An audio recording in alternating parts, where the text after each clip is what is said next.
Saudi আরব ইসরায়েলের চাপেই ইরানে হামলা চালিয়েছে যুক্তরাষ্ট্র। রোববার এক বিশেষ প্রতিবেদনে চমকপ্রদ এই তথ্য ফাঁস করেছে প্রভাবশালী মার্কিন সংবাদ মাধ্যম দ্য ওয়াশিংটন পোস্ট।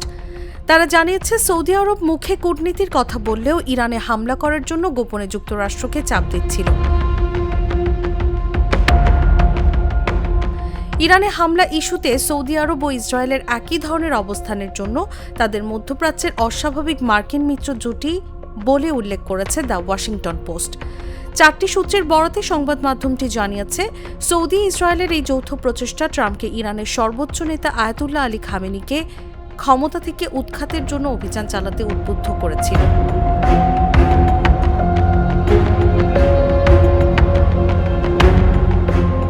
প্রতিবেদনে বলা হয়, সৌদি যুবরাজ মোহাম্মদ বিন সালমান গত মাসে একাধিকবার ট্রাম্পকে ফোন করে ইরানে হামলার পক্ষে যুক্তি উপস্থাপন করেন, যদিও তিনি প্রকাশ্যে কূটনৈতিক সমাধানের কথা বলেছিলেন।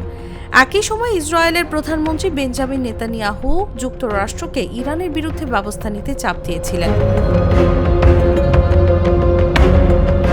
ওয়াশিংটন পোস্টের প্রতিবেদনে আরও উল্লেখ করা হয়েছে, যুক্তরাষ্ট্রের গোয়েন্দা সংস্থাগুলোর মূল্যায়ন বলেছিল, ইরানের বাহিনী আগামী 1 দশকের মধ্যে যুক্তরাষ্ট্রের মূল ভূখণ্ডের জন্য তাৎক্ষণিক কোনো হুমকি তৈরি করবে না।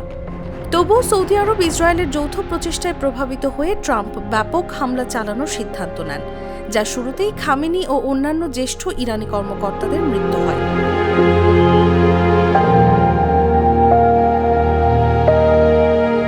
ওয়াশিংটন পোস্টের খবর অনুসারে, সৌদি নেতৃত্ব মূলত নিজ দেশের তেল অবকাঠামোকে রক্ষা করতে চাইছিল। তারা তেহরানকে শেষ প্রতিদ্বন্দ্বী হিসেবে দেখার কারণে হামলার পক্ষে অবস্থান নেয়।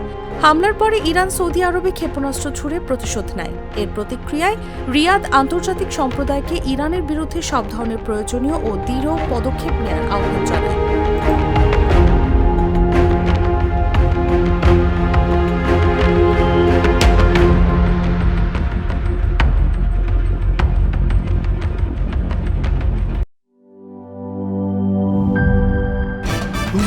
ভয় পাস না, এটা কসমিক ডোর। শব্দের আরেক নাম কসমিক ডোর। এর ওয়াল থিকনেস ও রিপ থিকনেস বেশি থাকায় এটাকে 50 বছরেরও বেশি। কসমিক ডোর, নিশ্চিন্তে 50 বছর।